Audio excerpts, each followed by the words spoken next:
solve the Rubik's Cube, you need to understand algorithms. They're often written down as such, and that is notation. Hopefully in this I should be able to teach you what each of that means. So to begin with, you'll have these standard ones, which is L, R, U, D, F and B, and this is primary in all of the n by n puzzles.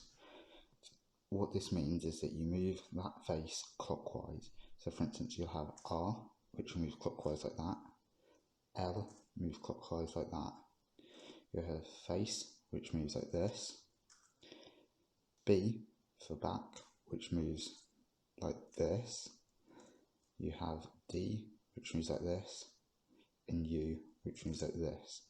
The key thing to note is that they move in different directions, they move clockwise, so make sure not to move them in the same direction. You can also see the inverse of those moves, which is written with an apostrophe, like that. This means to do that same move, but anti-clockwise instead. So an R prime, rather than going like this, that's clockwise, it will go like this. Anti-clockwise, with an L prime going like that.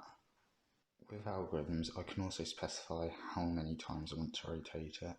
For instance, I can have something like this, an R2, which is 2 moves. It doesn't matter which direction you go, either way it's the same thing. And a U2 tells us we want to move it 2 times. However, if we want to move the middle slice or any of these also have names. These are called M, E and S, with this being the M, this being the E, and this being the S. The way in which we follow these, we can't do them clockwise, so we move them in the direction of the letter closest in the alphabet. So here we have M, which we have L and R, so that will follow the way of the L. So an M move will look like this. Sometimes in algorithms you need to do a cube rotation, and we also have letters for that. We have X, Y and Z, which go along the X and Y, Z motions, and they follow another piece because obviously we can't look clockwise. So X is moving it in this rotation. If I want to do an X move, I follow the right side. So I would then end up facing the bottom like this. If I wanted to do a Y move, which is along this axis, I follow the way in which the U goes. So I would end up moving it like this. And then with a Z move, I follow the way of the F move. So with a Z move, I would move it like this.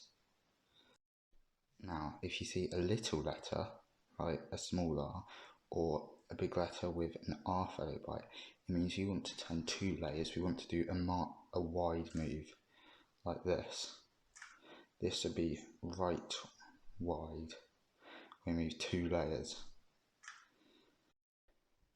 However, this is slightly different on a 4x4. A little r does not mean doing a move like that. A little r actually means doing a slice move like this.